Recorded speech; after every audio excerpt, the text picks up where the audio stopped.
Welcome to Scary Stories. I'm your old pal Bigfoot. This collection of our favorite Dogman stories of summer 2022 is in no way coming out because I have too high a fever to write coherently and need to spend another day sleeping. No, it is a presentation intended to honor those of you hard-working people who need stories to listen to on your jobs or while cleaning your house, or maybe you just need something scary about cryptids to listen to in order to unwind at the end of your day. In any case, I hope these next 5 creepy Dogman narratives hit the spot for you.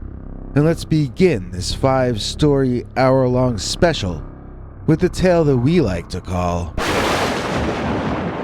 Dogman Followed My Girlfriend to My House. Dear Scary Stories NYC. So I had a girlfriend back in 2017 who I was very attracted to, but we didn't really have too much in common. I'll call her Jade. It's amazing that we dated for as long as we did. I think we were exclusive with each other for like 6 or 7 months. She was the first person I knew who had ever claimed to have actually seen a Dogman. I thought she was crazy and freaky, and the Dogman thing, that was a plus in my book. I didn't know they were real back then, though. I just thought it was a sign that she was kind of a Looney Tune, and I had wanted to date a Looney Tune since I started liking girls. It was always the smart and the good girls that liked me. It's because I wasn't cool or tough. At least I wasn't until I started messing around with Jade. She bought me sunglasses and changed my clothing, or at least had me wear it differently. She did something with my hair, too. All of a sudden, more girls started to like me.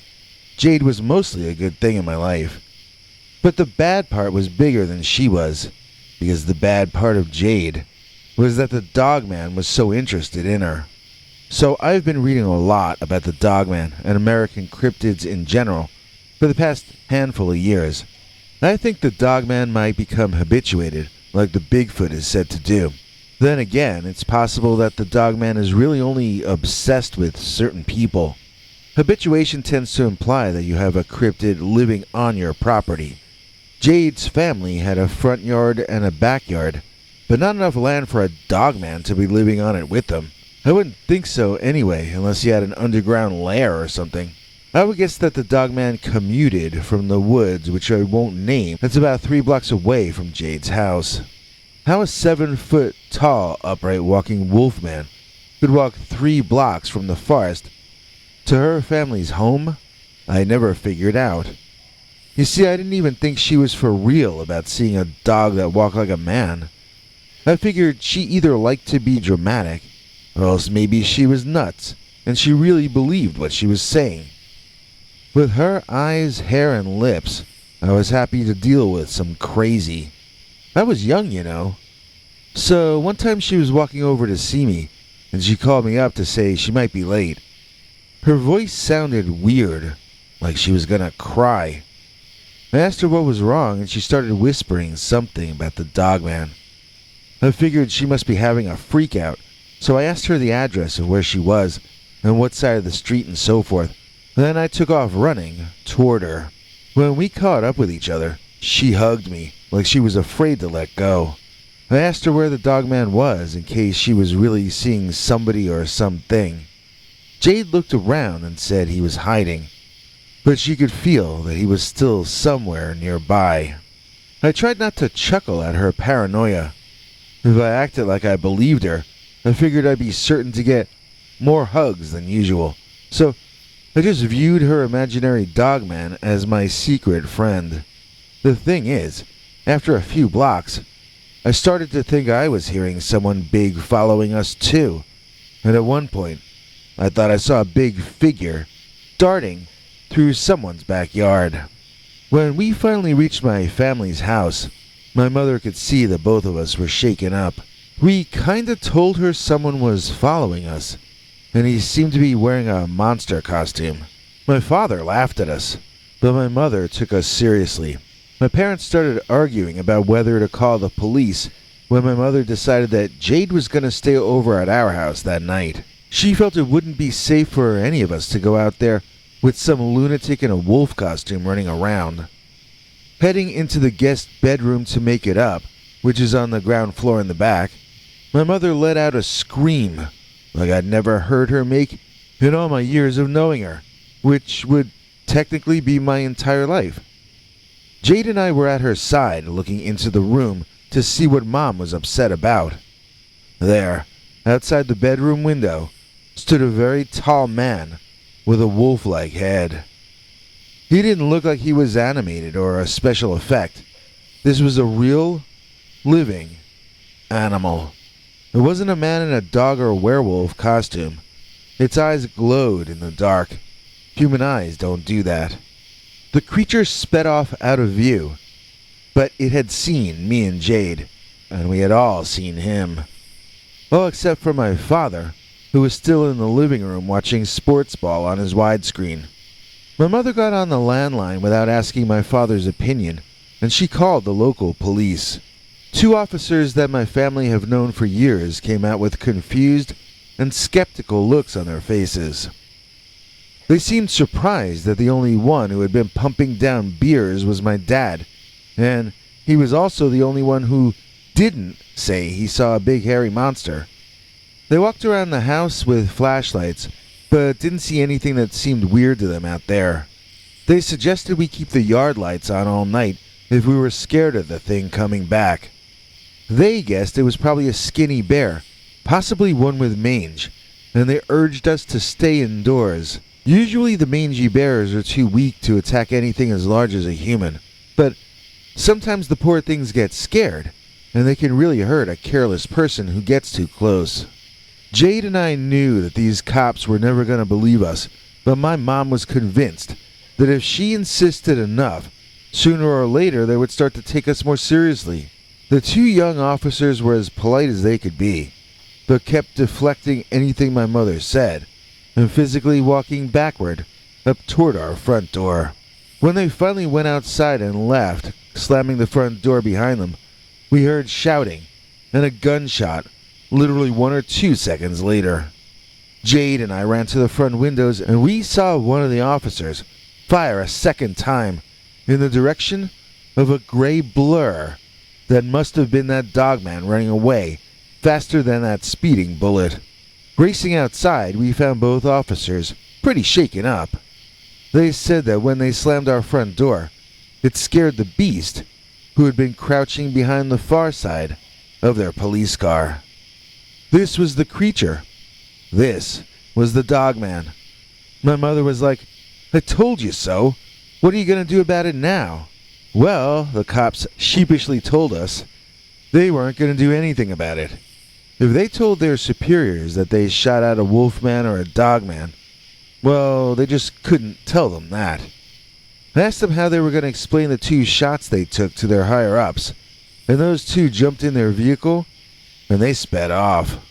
So anyway, after that night, Jade and her family never got visited by the Dogman ever again. That's because the Dogman finds me and my mother far more interesting people to spy on. Now, we're situated in the middle of a suburban neighborhood, and the closest small woods is a 20-minute walk away. So how do we see the Dogman behind or on the side of our house at least once every month or 2? It feels like he's around here a lot more than that. The entire place has turned into a Halloween haunted house in the past handful of years. Dad gave up on sports sometime during the pandemic, and he just watches these incredibly depressing real-life stories of people doing terrible things to each other. Mom has become jumpy and frightened due to the Dogman showing up at such random moments. I haven't dated Jade for a long time, but I do currently have a girlfriend I'll call Jenna. Jenna refuses to come over to my family's home because Jenna, unfortunately, has heard all about our Dogman. So I go over to her place, which is a tiny apartment in town with a roommate who hates my guts. It's funny, Jenna and Jade were friends once a long time ago, but now Jenna thinks Jade is evil. She thinks she brought the Dogman to live on my land on purpose. Jenna thinks Jade is some kind of a witch. One night I was sleeping over at Jenna's apartment, and I woke up screaming when I had a nightmare that the Dogman walked into the city and was looking in the window of that apartment up however many floors above the sidewalk. After I calmed down, though, I realized that could never happen in a town or in a city. The Dogman could never bother me if I lived up in a tall apartment building. So that's my new goal now, and I've gotten more serious about my job. I want to save up and either move in with my girlfriend or else find a roommate situation like she found. All I know is, I think my parents and I should both move out. Ever since the night when...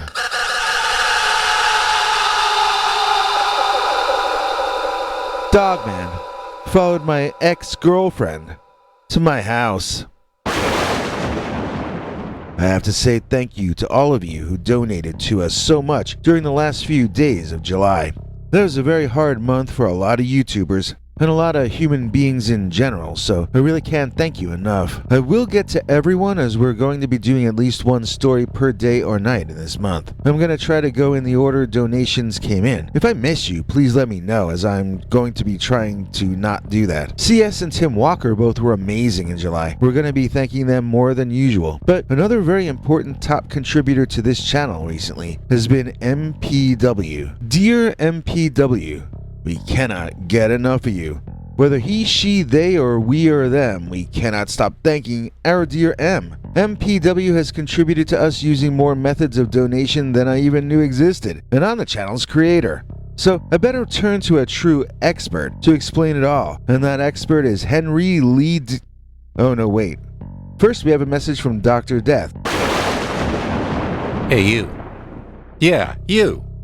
Did you know that all of us here on the internet can see when you watch us? Well, it's true. And that's why you should dress appropriately for what you're looking at. For instance, right now, you could be wearing this badass Dr. Death t-shirt, starring me, Dr. Death himself. And that ice-cold beverage you're enjoying could be mingling with ice cubes inside of this Dr. Death glass. We also have Bigfoot and Dogman t-shirts for those of you who prefer those guys for whatever reason. But if you do buy Henry merch or Bigfoot or whatever, please also consider supporting the old doctor, huh? My social security check stopped coming a couple of years after I died, you know. Pennsylvania 666, Devil Dogman. Dear Scary Stories NYC, I used to live near Sheffield, Pennsylvania, which has a road running through it that they call Pennsylvania 666. The main U.S. Route 666 has been renamed due to accidents and people feeling it was an evil devil road. PA 666 has not really gotten nearly as much publicity. It doesn't run very long, to be honest, and the strange Dogman sightings that happened there never got any press at all, as far as I can remember.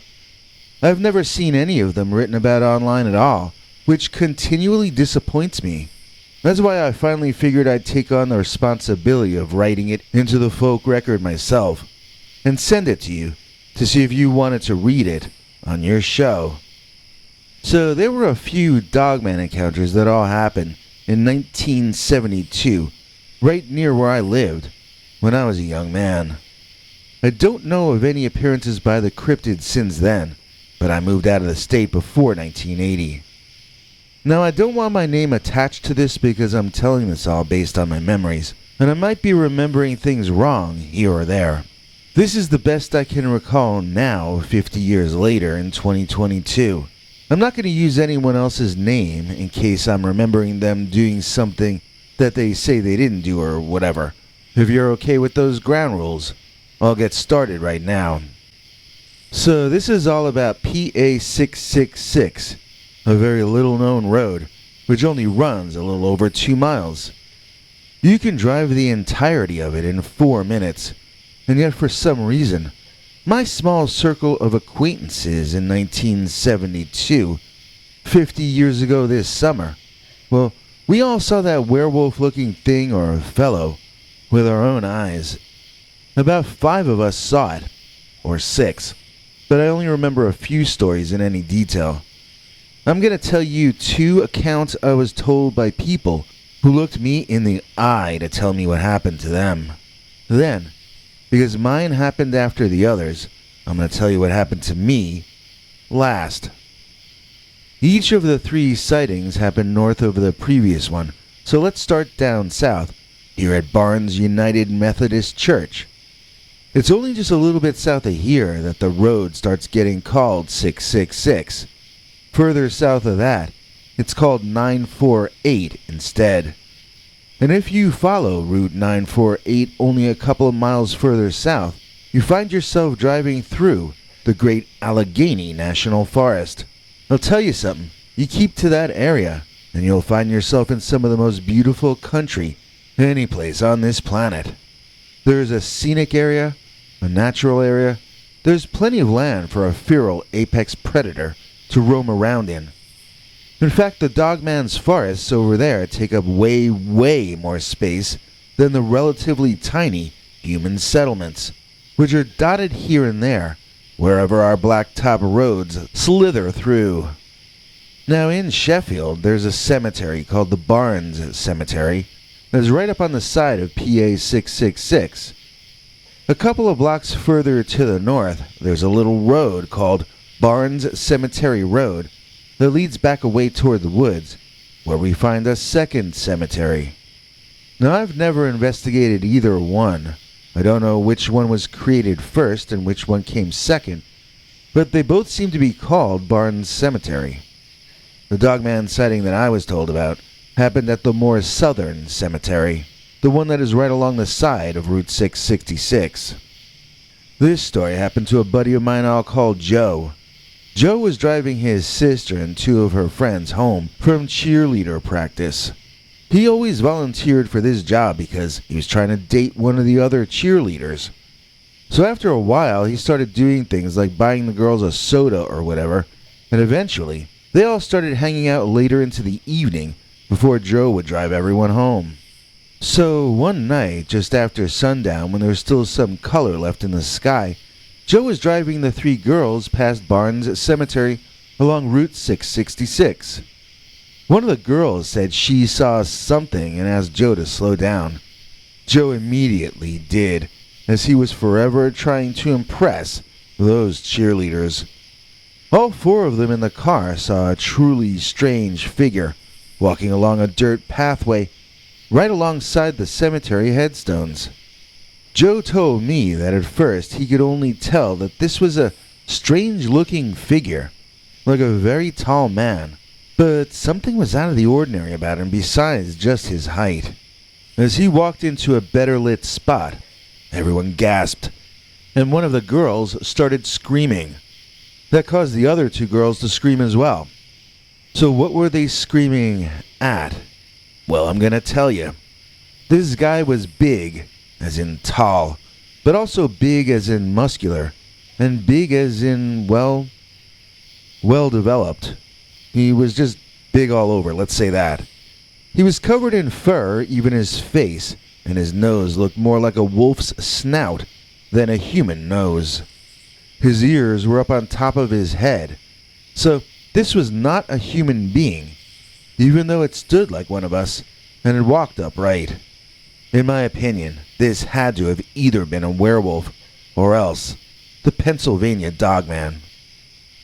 The creature man heard the girls screaming, and it stopped walking to stand there and stare at them. Joe saw the Dogman staring at them, looking confused. Then, he saw the Dogman begin to look very angry somehow. The creature sort of bent into a run. That was how Joe described it. He crouched and began running at full sprint with the very first step. He went from 0 to full speed before he took his second step. He was that incredibly strong and agile. Joe threw his car into gear and peeled out, with the Dogman missing grabbing the rear bumper by just a second or 2. Joe said he saw the cemetery monster give up the chase in his rearview mirror. Then it raced across the street to run down the side of somebody's house. So all of that which I just described happened in either May or June, just before school had let out. Our summer started with chatter among our group. about this 666 Dogman, and it would continue to be our personal most interesting topic until the autumn. My other friend Jimmy told us a story about seeing the Dogman that probably happened a little before July 4th, I would estimate. He was by himself at the time, so there were no other witnesses, and there was nobody else to back up his version of events. Jimmy had not been getting along with his family, and so he would find any excuse to be any place but home. At night, he often hung with me, but during the days when I was busy, he would do things like go for a walk in the woods. Usually he'd seem very peaceful and blissed out after one of his days in the forest, but this one night in early July, he seemed very unhappy. When we pressed him to talk to us about his problems, we were surprised that it had nothing to do with his parents. It turns out that Jimmy was upset because he had been chased out of the woods by the kind of monster man that Joe and his sister were also claiming to have seen.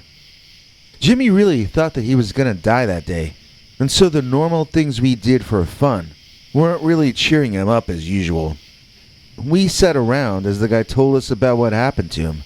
It was all very fresh in his mind, so he had to keep stopping to compose himself. It was when he got to the Dodge Run that the Dogman screamed at him and ran across the water from the other side. I asked him what kind of scream it made, and he said it sounded like some big angry guy. A man. He didn't say it roared at him, or that it sounded like an animal. He said it was a big, hairy, upright walking dog, and it screamed at him the same way his father would scream after he stubbed his toe. When the creature ran into the water to cross the creek toward Jimmy, that water practically parted. It flew out of his way so fast. Jimmy said he was screaming and crying himself as he ran out of the woods and through someone's backyard toward PA 666.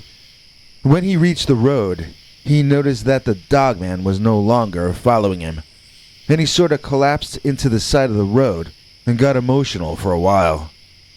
Jimmy wanted to go home and go to bed, but the situation was so bad there that one of us let him stay over at our place that night. Jimmy sort of needed a night off after his terrifying encounter with the big, hairy Dogman. So now we're up to my story of the 666 Dogman of 1972. Once you get north into Sheffield, Route 666 becomes Route 6. In fact, it does so just before you come to the Sheffield United Methodist Church, like a block or two before. One of the blocks that the road passes, as it is still called 666, is Pratt Street. I had been visiting someone on Pratt Street one Saturday, probably in late August or early September. I remember I had been visiting for some reason related to my upcoming senior year that was scheduled to start shortly. At any rate, I was going to walk back to PA 666, and I forget if my mother was supposed to pick me up over there or one of my friends, but I was in the process of walking down Pratt Street toward the main road to get a ride. In fact, PA 666 over there is even called Main Street. That's literally its name.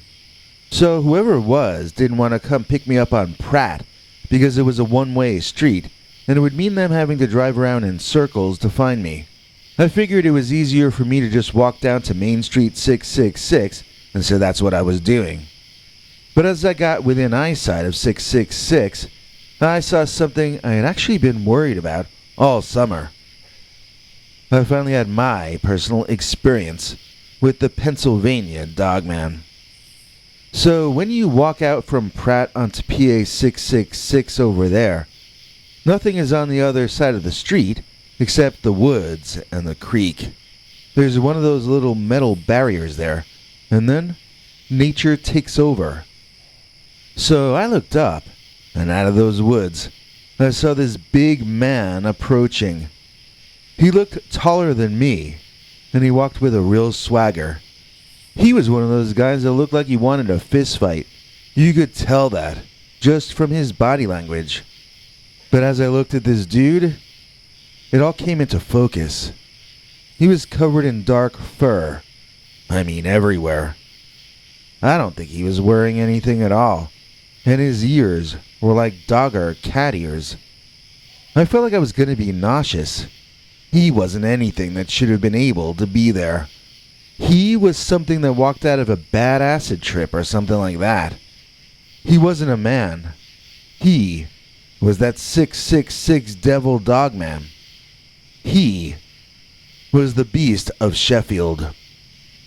As I watched, this hairy humanoid dog walked up a very big step from the woods over the metal barrier and onto the road, revealing that, as tall as I had been perceiving him to be, he was actually almost 2 feet taller than that. His legs seemed wet from the knees down, so he must have been walking through water in those woods. No matter what anyone says, that was some form of a man. It might not have been human if you tested its DNA, but it was definitely a man in some sense. A primitive man. A caveman, maybe. But that was a man. And when he looked up to see me staring at him, he turned into a furiously angry, hairy, dog-headed caveman. And he dropped to a sort of a chimpanzee gallop, using his front arms to help propel him along as he ran across the street toward me. I turned and rushed back to the house I had been visiting and ran their doorbell like it was a pinball machine. I looked back, and I did not see the Dogman anywhere. I didn't know if that meant he had returned to the woods, or if he had run into someone's backyard to hide. When I got back inside that house, I called my mother or a friend or whoever was coming for me, and we all gave them directions for how to come get me in front of the door. It's weird that I don't remember who came to pick me up, because I would guess that they were unhappy with me for making them go through all that extra driving. Maybe I was in shock from seeing the creature and getting chased by it, and that's why I've blocked out so many other parts of this story. I mean, that was a truly shocking moment. It was sort of the last thing I was expecting. Nobody had been talking about the werewolf for a couple of weeks.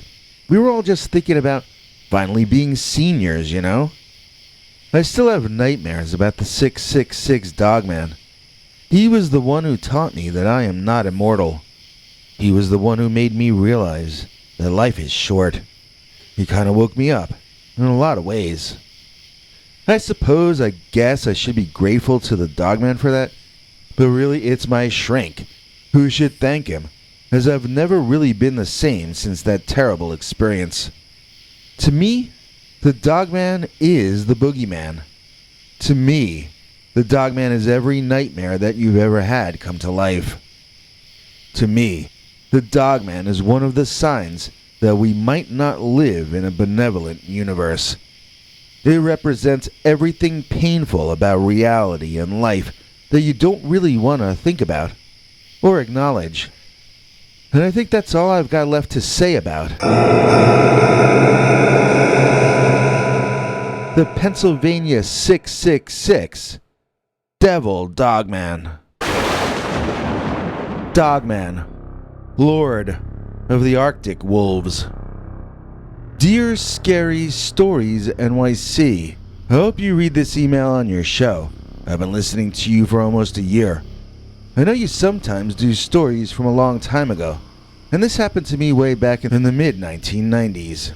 I had moved to Alaska in 1988, and it was so different from life where I had grown up in Kentucky that I was almost a different person when I was there. I married an Alaskan native, and I became like her for that period, a rugged outdoors person. I was not like that before, and when I moved back to the mainland in 2002 after my divorce, I was never like that again. But while I was there, I had an entirely different personality, a more rugged outlook, I guess you might say. The only exception to that rule would be the time we came to be visited by a tall, silver, upright Dogman. When we encountered the Dogman leading a small pack of white Arctic wolves, it was the only time I saw my wife become afraid in front of me. I had been literally shaking for hours, before he even put in his appearance. I had never heard of the Dogman before, nor did I know he might live in Alaska.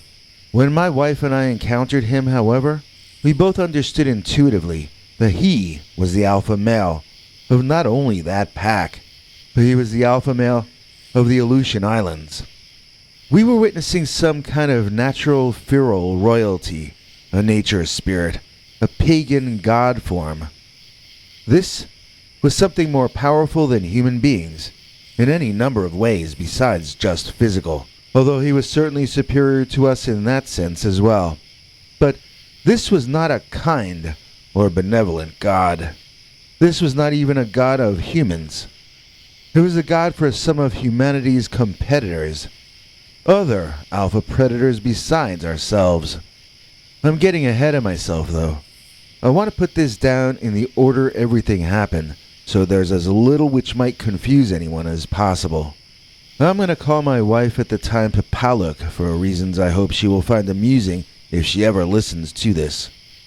She's from Cordova, Alaska originally, and we went to stay with her family there for a while before she suddenly decided that we should visit the Arctic wolves out on the Aleutian Islands. Now, if you imagine Alaska as a kite, the Aleutian Islands are sort of parts of the kite string. They are one of the few places on Earth where you can see Arctic wolves. They have white or very light fur, but they are not albino. So, Papaluk spoke to her family about this in their language, leaving me out of the loop. And the next thing I knew, we were packing for a boat ride to the Aleutians. Some of her family came with us onto the rickety, creaking old boat, which I was fine with. Safety in numbers and all that. I mean, we were on a hunt to get to see Arctic wolves from fairly close range, so I wouldn't have minded if she invited 3 times as many people along. When we reached Unimak Island, I was quite surprised when her family hugged us goodbye. They had only taken the boat to see us off, and they were going back with the ship. Oh wait, now that I remember it, they had also come to talk to one of the local tribe leaders. We were going to be passing through their town and coming back to it when we were leaving. Apparently these people were all friends, and so they were cool with us grabbing some Dunkin' Donuts before we headed out into the rest of the island, which is really still mostly as God created it. Not one of the family or townsfolk joined us. It was only myself and my wife walking out into the wilderness to camp overnight and look for Arctic wolves, which could in theory have decided to have us for supper. This was an upsetting moment to me at first, but I bit my tongue about it. Once we left the people there, everything started to look a little bit less hospitable than I had expected. It took us some time to find a place we were both content to set up camp in. It was green, not snow-covered, but I just couldn't get warm. My wife was more used to all of this, but something about that place on that first night made my blood turn ice cold. I couldn't stop shivering, and I couldn't stop shivering inside my mind either. I had that bad feeling about this entire camping trip, and this was the only time I ever had that feeling with my wife when we were out in the country together. This was also the only time we ever encountered any real drama or danger, too. So maybe my instincts were good. That night, while we were getting ready to go to sleep after a long day, we heard howling off in the distance. My wife put her boots back on, acting like she was going to walk off into the dark, looking for the wolf pack. I reminded her that was insane. She rolled her eyes inside, clearly disagreeing with me, but she wasn't going to go if I wasn't going to come with her. She told me she was putting on her boots to go outside and get the fire started again. The wolves were nearby, and she had come to that place to see those wolves, not to sleep in a tent. I wasn't sleepy anyway, so I helped her out and we heated up some coffee to stay awake. We were in a grassy field, surrounded by trees, rocks, and watery marshy land all around. Our hope that night was that the white Arctic wolves would come out into the clearing so that we could briefly, at least, get a look at them in real life. It was something of a long shot, but it would have been foolish to go out into the dark alone, looking for a dangerous bunch of creatures that would almost certainly outnumber us. So we stayed quiet by the fire, drinking coffee and listening as sometimes one, sometimes several wolves could be heard, howling. It felt to me as though they were all getting closer, that they must be gathering at some spot near us. We quietly went over protocol. We had not brought night vision or infrared cameras with us, and we weren't really equipped to take video either. It was a last-minute decision to come out there. It wasn't like we had a TV crew with us. So we had no reason to venture beyond our fire, we both agreed. We would view any creatures that might show up from behind the campfire, and if our presence seemed to agitate the beasts, we would retreat to inside our tent and hope for them to get bored of us and go away. It wasn't the best plan, but it was our plan, and we shook on it.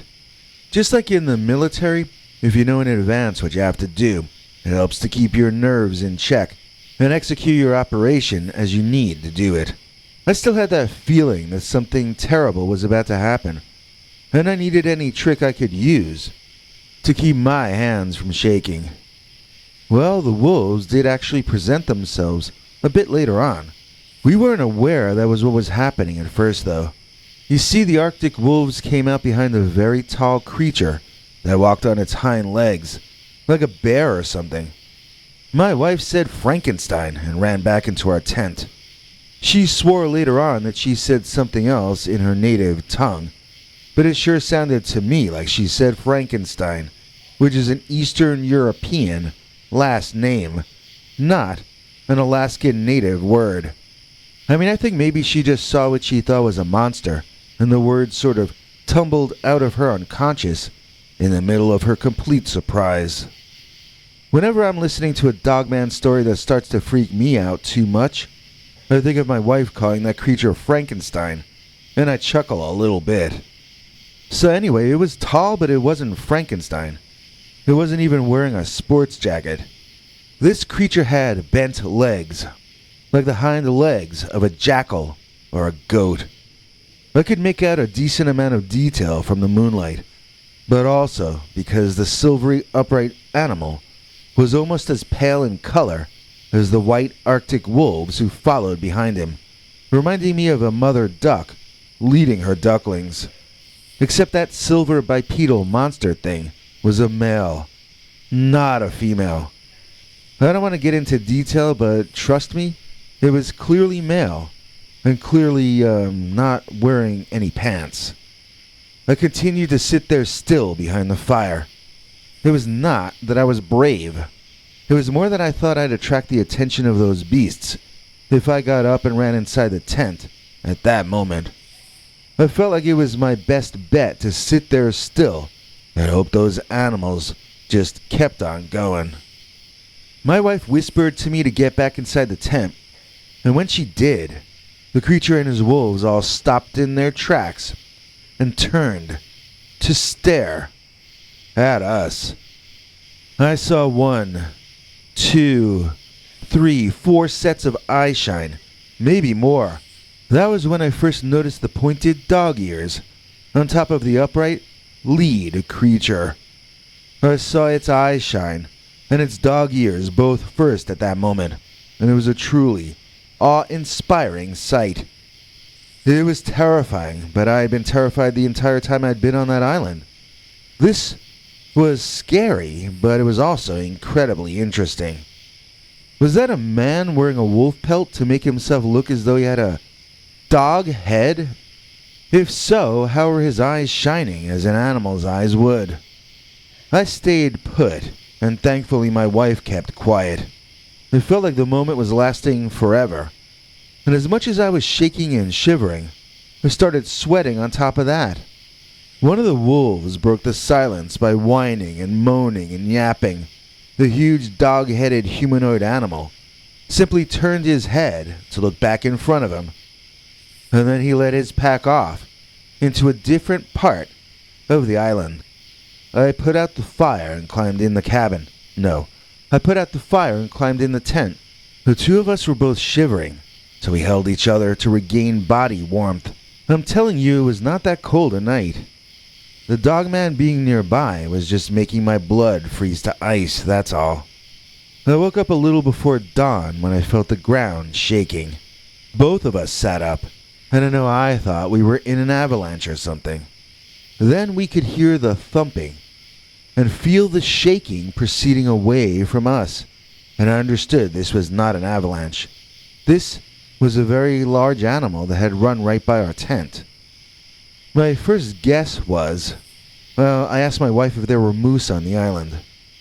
She looked annoyed at me and asked me if that had sounded like it was a four-legged animal running past. I thought about it, and she was right. That had been something on two legs.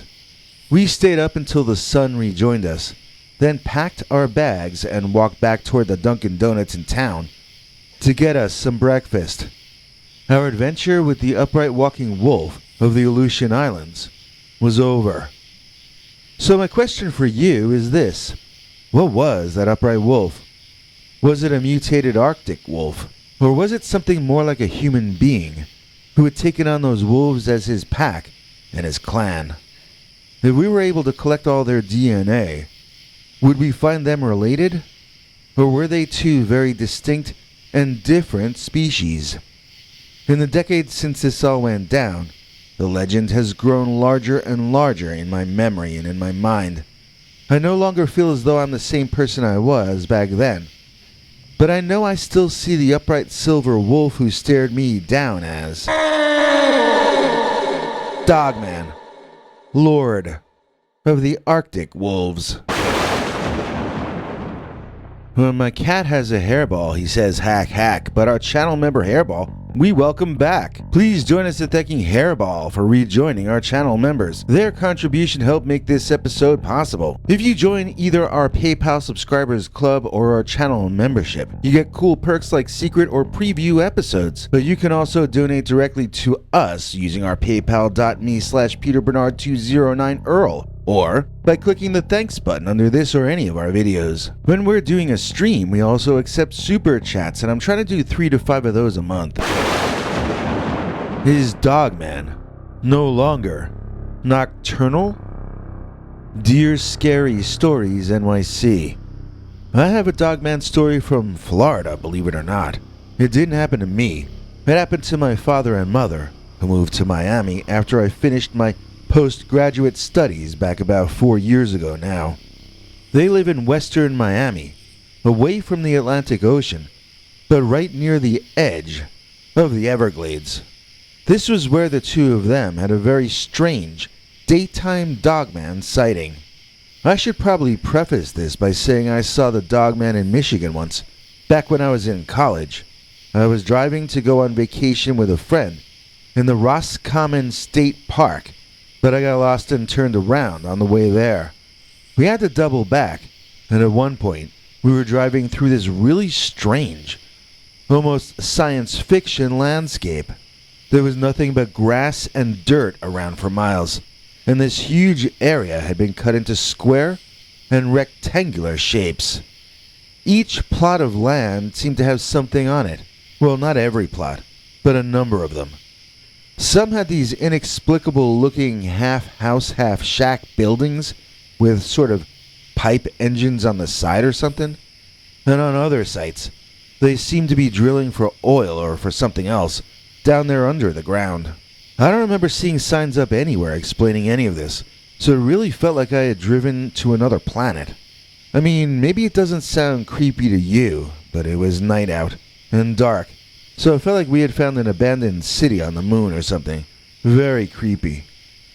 And then, off in the distance to the right, there was a very large humanoid figure, running. My camping buddy saw it first. We both thought we were looking at a Bigfoot, to be honest. That's kind of what we said to each other, like, that's too big to be a man, so it's gotta be a Bigfoot. Neither of us were from the Midwest, so we weren't thinking werewolf or Dogman, until the thing ran a lot closer, and we could see that was what it was. I didn't see it chasing anything, but it was sure running like it had to get somewhere fast.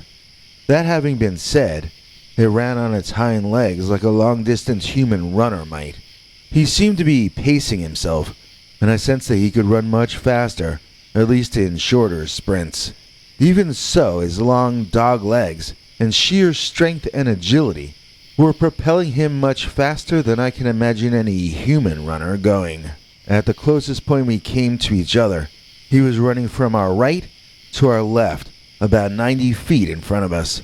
I say 90 because he seemed to be about as far from us as first base is from home plate, and that's 90 feet. When he entered onto the road in front of us, I thought I saw him briefly turn to look in our direction, but it might have just been to make sure we weren't going to run into each other. Within a second, he was back to ignoring us and continuing his run through this weird, desolate landscape. Well, when we finally got to the woods, all we could talk to anybody about was the Dogman that we had just seen. Some people looked at us like we were on something, but then two people told us their Dogman stories that happened not all that far from where we had seen ours. Needless to say, I became Dogman obsessed after that. I even got a dashboard camera for my old crate of a used car. If a Dogman ever runs in front of me on a road again, I should get some video of the event. So my parents seemed both embarrassed and proud at the same time when I told them my stories of seeing the Dogman in Michigan. Proud that their son was so enthusiastic about something, finally, but sort of worried for me that the subject of my interest might get me labeled a wackadoodle. So imagine my surprise when I got an email from my mother entitled, "Your father says he saw one of your Dogmen this morning." Opening it, I read the body of the letter, which just said, "Call your father." I braced myself because I figured this was going to be either an attempt at humor, like they saw a large dog being walked and are calling it a Dogman to make fun of me, or maybe they misidentified something completely different and were calling it a Dogman because they wanted something to talk to their son about. They live in Miami. I think they'd have a better chance of seeing J-Lo than seeing Dogman. I got fully ready for the cringe I expected to follow, and when I felt emotionally braced, I called my dad. I'm going to paraphrase what he told me. English is his second language, but my first, so I'll translate what he said into boring modern Americanese for him. Okay, so Dad's story starts off in the morning. On sunny days down there, the two of them like to go for a walk after breakfast. Then they sit on a bench near the Everglades somewhere for a while before returning home. Already I knew Dad couldn't have really seen a Dogman because Dogman is nocturnal. If you see him during the day, it's most likely to be around dawn or sunset. My parents eat breakfast at 10 a.m. the earliest. I know this, trust me. So they get to that bench by 11 or 12. That's when the sun is at its highest point in the sky, directly overhead. When the sun is directly overhead, that's the time of day you are least likely to have a Dogman walk up to you. Well, I mean, traditionally it has been. But the thing is, my father didn't seem confused about any of those things. He was talking fast, but being very precise. I could tell he was still quite excited, as the incident had only occurred about an hour and a quarter earlier. The first thing he said was that this thing might have been blind because it was walking around in the bright sunlight. So he knew that the Dogman is supposed to be nocturnal, that it is only supposed to come out at night. The next thing he did was to give me a description of what he saw that was fairly detailed. He kept asking me and my mother for the words he didn't know in English. My mother and I don't understand much Spanish, so we weren't always able to help him. After a while, he sat down at his computer and typed the hard-to-translate words into Google Translate. This was the first time my father ever had this much trouble speaking in English, but he clearly wanted to be as correct in his description as possible. The fascinating thing to me was that some of the things he was telling me about seeing were things I had seen on the Dogman I saw, but never took the time to put into words when describing my Dogman experience up north. My father took great pains to describe the different shades of gray on the creature's head and back. It was lightest on its belly, but darkest on its back, its tail, and on its very dark face. The eyes were the first thing Dad saw, and that was because they were so bright, and the canine head they were in was so dark. The eyes looked like they were floating in space toward the bench that he and Mom were seated on. I hadn't talked about any of that kind of stuff with him, or really with anybody. I think I just said it was dark, or that it was a range of gray to black. When my father was struggling through his description, he was reminding me of details I had forgotten from my own encounter. Even when the details were different, they still reminded me of what I had seen in more detail. Like, he talked about how tall the ears were, whereas the one I saw either had short ears or possibly was holding them close to his head for whatever reason. So Dad had convinced me that he was sincere, and that somehow he had encountered a real Dogman in Miami. During the middle of a bright day, no less. The thing is, I still found all of this so unlikely that I needed Dad to start from the beginning and tell me everything that happened. Now, obviously, with the way this had all played out thus far, I assumed that the Dogman sighting happened when Dad was alone. Mom only said that he saw it, but as soon as the story began, Dad said he was sitting next to my mother on their morning bench by the Everglades when this all happened. I interrupted him to ask my mother, who was on the other line, why she was making Dad tell the story if it happened to her at the same time. She started making gagging noises and clucking sounds or tutting sounds. Your mother thinks the Dogman is ugly, my father explained. In reaction to that, my mother tutted and clucked and bristled and made all sorts of inarticulate sounds. I asked her if what Dad was saying was true, that she found the Dogman ugly. And she just said something like, "This is your father's story to tell," and hung up on her extension. After we both chuckled for a while about Mom, Dad told me what happened to the both of them. They were sitting on the bench, and they had moved past the point where they chat, and they were inside the part where they just sit there silently and enjoy the day. Dad said he heard someone moving behind him, but felt too lazy to look.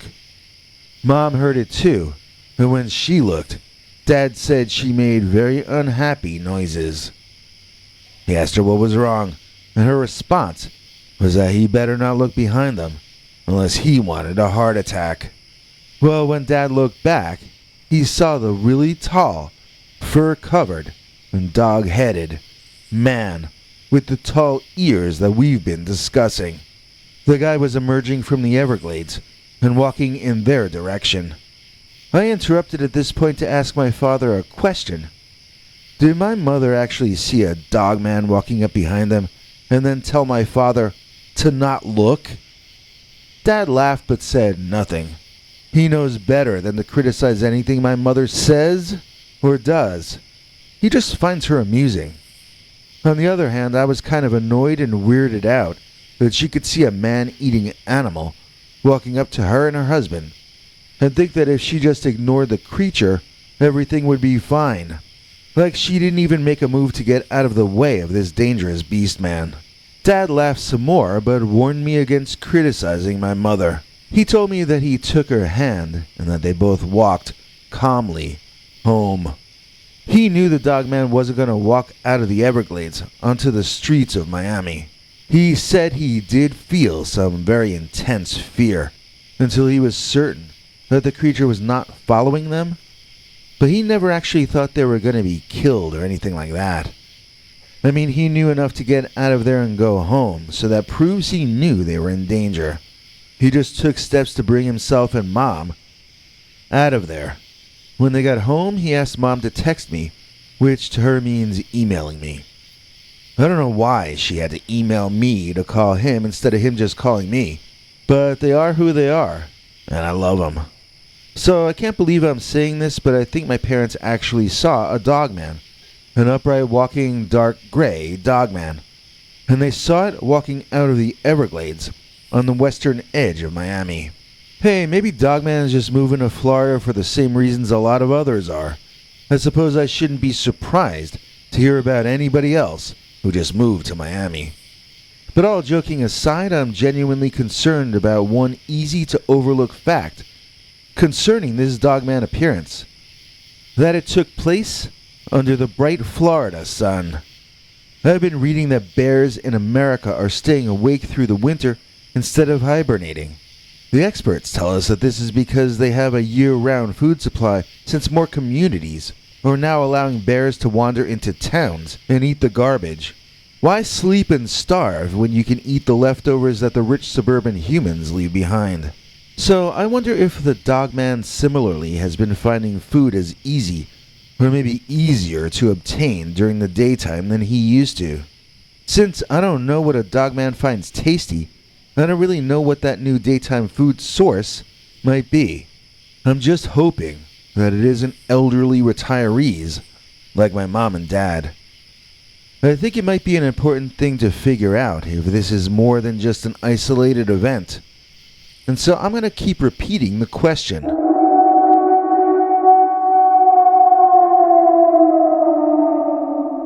Is Dogman no longer nocturnal?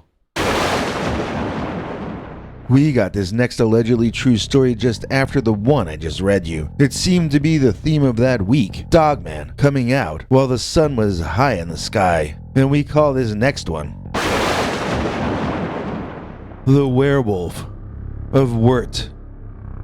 Dear Scary Stories NYC, I live in western New York State, not very far north of the Pennsylvania border. I think it's possible I may have seen one of their wild creatures wandering around in my state. He seemed to be very lost. Not only was he out of Pennsylvania or the Midwest where he belonged, but he was wandering around under the bright sunlight when he is supposed to be, by all accounts I'm familiar with, a nocturnal creature. Of course I'm talking about the North American upright canid, or Dogman. Now, the town of Wurt only has around 1,000 people in it, so not every place in the state is like New York City. You'll find that most of upstate and western New York State is country. This is the case in and around Wurt, where I saw the Dogman that I'm going to go ahead and call the Werewolf of Wurt. I don't really think it's a werewolf. I don't think one of the people around here turns into a wolf or anything like that. I just think it sounds better than the Dogman of Wurt, you know? So I was driving down West Notch Road, as you do. It's just a thin ribbon of asphalt laid down in the forest, with occasional houses to either side set back into the forest a ways. It's kind of the definition of the American dream to live in a place like this. At least it was, before the Dogman decided to go 24/7, like a 7-Eleven store. My part of the world is not known for Dogman, I'll say that. We are known for Bigfoot, but not so much for Dogman. Maybe the Dogman has been here, but is just better at hiding. And another thing, is it possible that the Bigfoot out hunting at night is what caused the Dogman to have to hunt and scavenge during the daylight hours instead? I've heard that the two species don't like each other, but of course, I would have no way of knowing if that were true or not. At any rate, when the Beast Man walked out onto the road in front of me in broad daylight, I nearly messed my pants. I thought at first that I was seeing a minotaur from ancient mythology, because it was so top-heavy, so muscular, with such a broad chest and large shoulders. It was also too large to be a human being. I don't mean just too tall, but too muscular, too wide. As it walked into the road, and I could see it better, the things I thought were horns now appeared more like dog ears. It was not a bull-headed man. It was a dog-headed man, one covered in dark fur that glinted in the sun with red highlights. This was not a gray Dogman like the ones you usually show. This one had longer hair, and in a sense looked like an orangutan with a dog head, only a very tall orangutan with incredibly good posture. He didn't slouch. He walked tall, like he owned the place, you know. The Dogman sort of strutted, almost, I would say, until, that is, he noticed me and my car speeding toward him. Well, let's not say speeding, but driving at the maximum that the speed limit would allow. When the creature noticed me, it turned and adopted a defensive position, almost like a martial artist. I had already been slowing down to allow him to pass, but when I saw he was gonna block the road, I slammed on my brakes hard. My cell phone was on the passenger seat, so I reached down to grab it to try and get a photo. By the time I looked back up, though, the creature was sprinting into the woods. I hadn't even had time to turn on my camera app before he was gone. In the excitement of the moment, I actually started opening my driver's side door as though I were going to race into the woods after that Dogman. As soon as the door clicked open, I asked myself what the heck I was doing. And to be honest, I had no answer for myself. I pulled the door back shut, but it didn't close correctly, so I needed to open it up wider and slam it shut again before I could drive on out of there. I tell you, my hands shook for over an hour after that, and I had a very hard time sleeping that night. I have a hard time sleeping most nights since then. I dream that I'm back in the car, and it's a beautiful sunny day. Then the Dogman runs out onto the road and I crash, or I go flying off a cliff.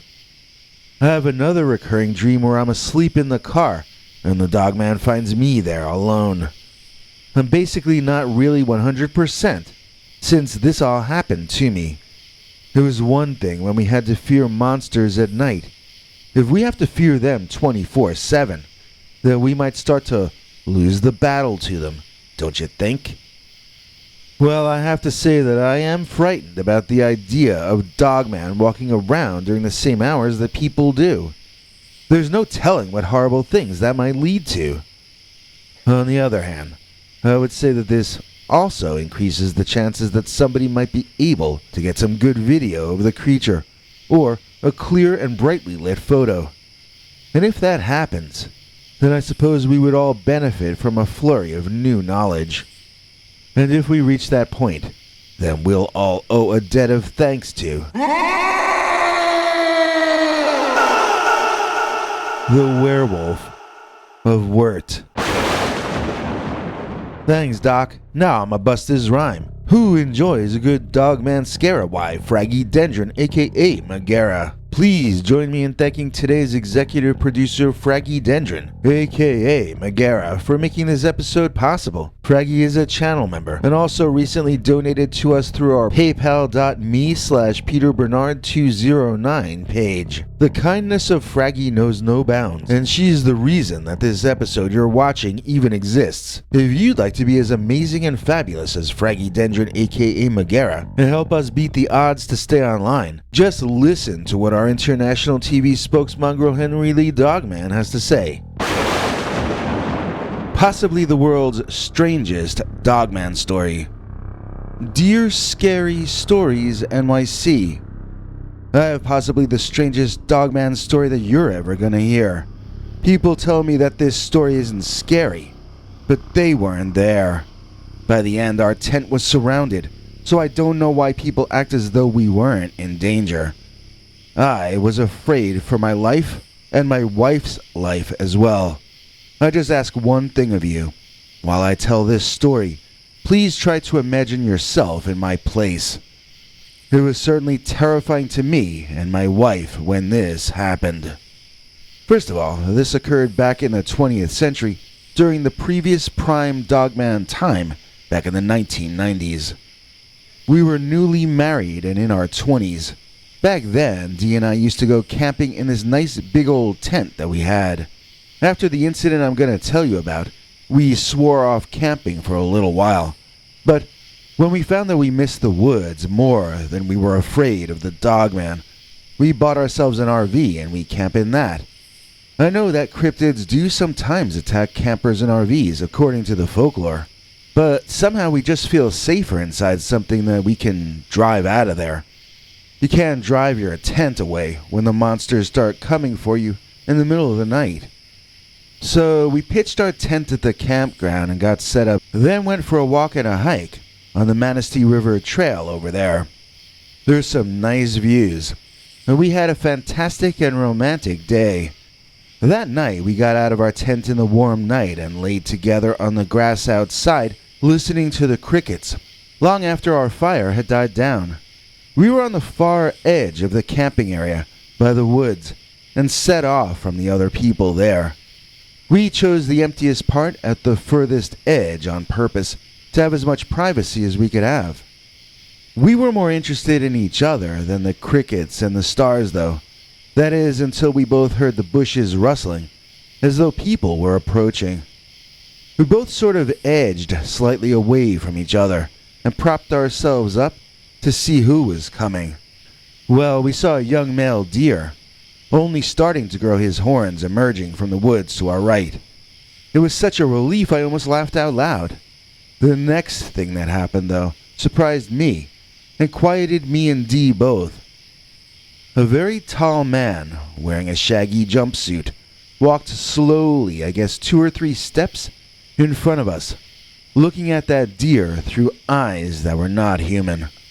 Refocusing my eyes and my attention, I saw that the man wasn't wearing a jumpsuit. He wasn't wearing anything at all.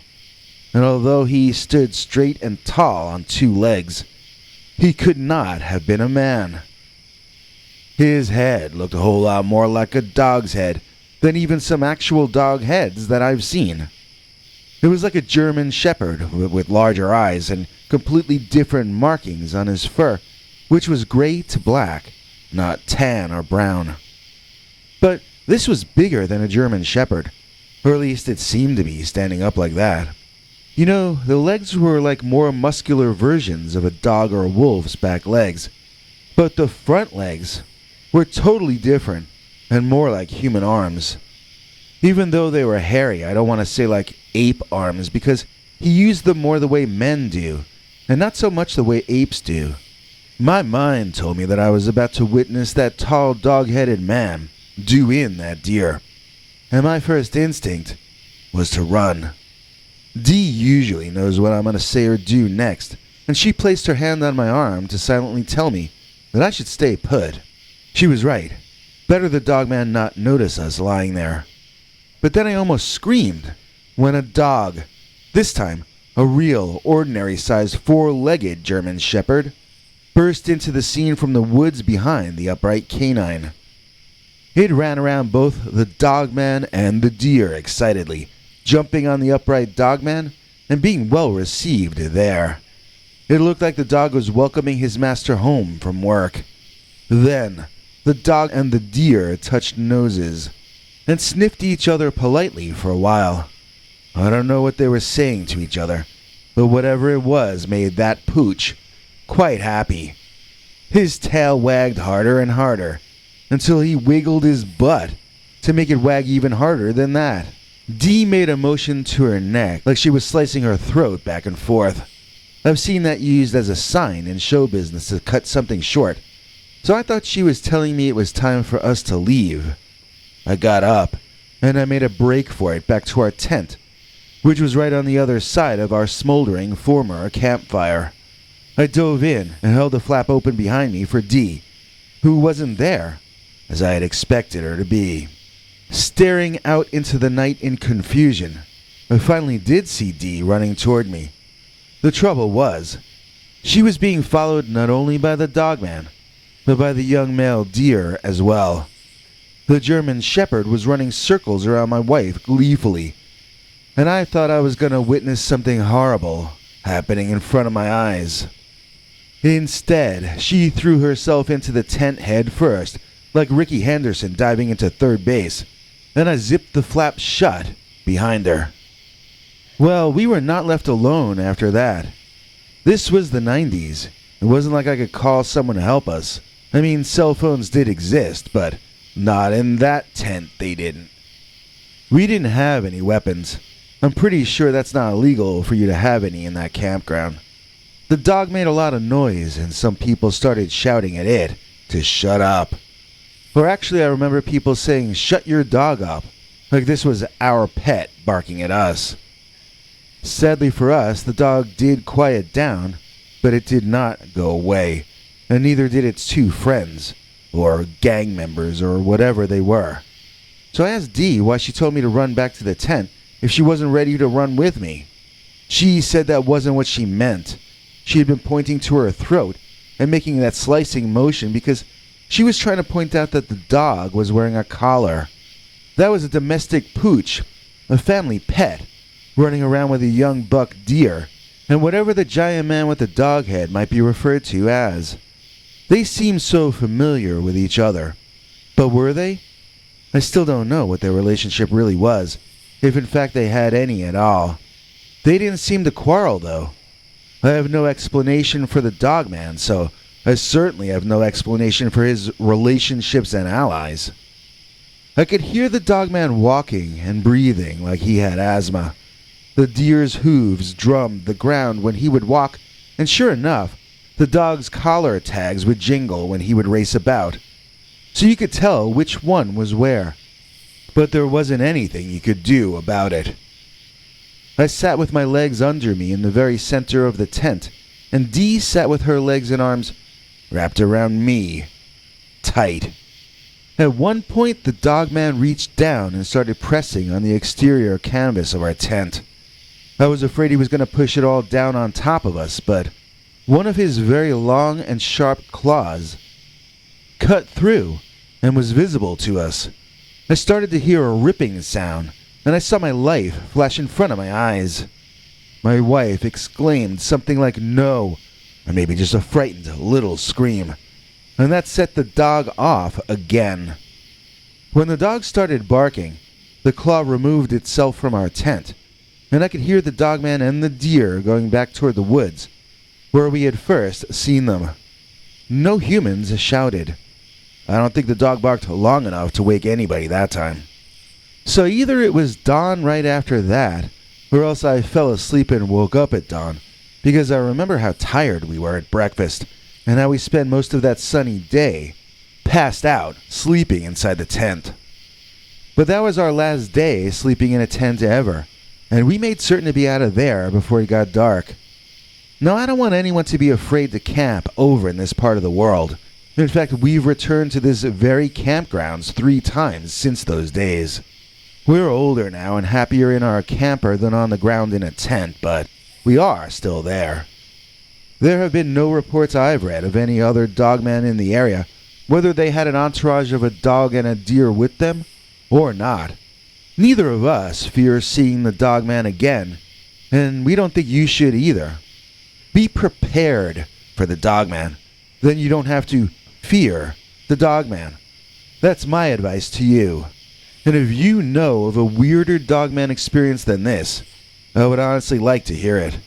My wife and I don't really want to hold a title for having lived through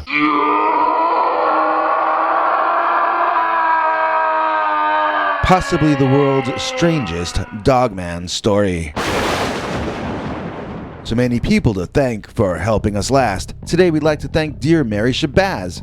Please join me in thanking today's executive producer Mary Shabazz for making this episode possible. Mary is a top tier member of our channel membership club. That means Mary gets to see our weekly secret episodes and our advanced preview episodes, which are returning in a few days. She gets all our perks, and so can you. Just click on that jolly join button under any of our YouTube videos and find out how you can become as important and respected as today's executive producer, Mary Shabazz. There are other ways you can help us beat the odds and stay online.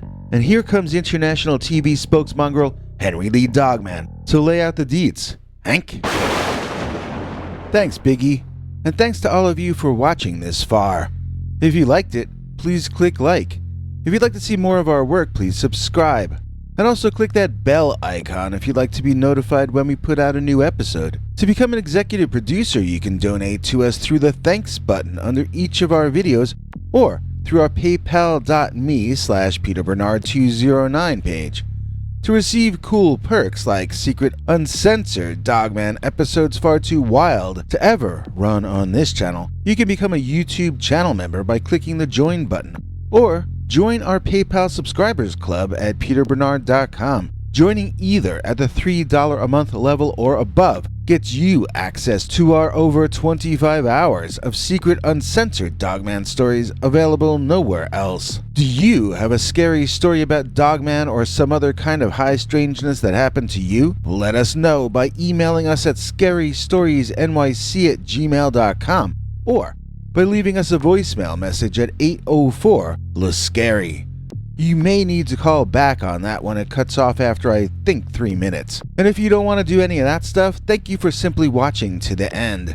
Good night, and have a scary tomorrow.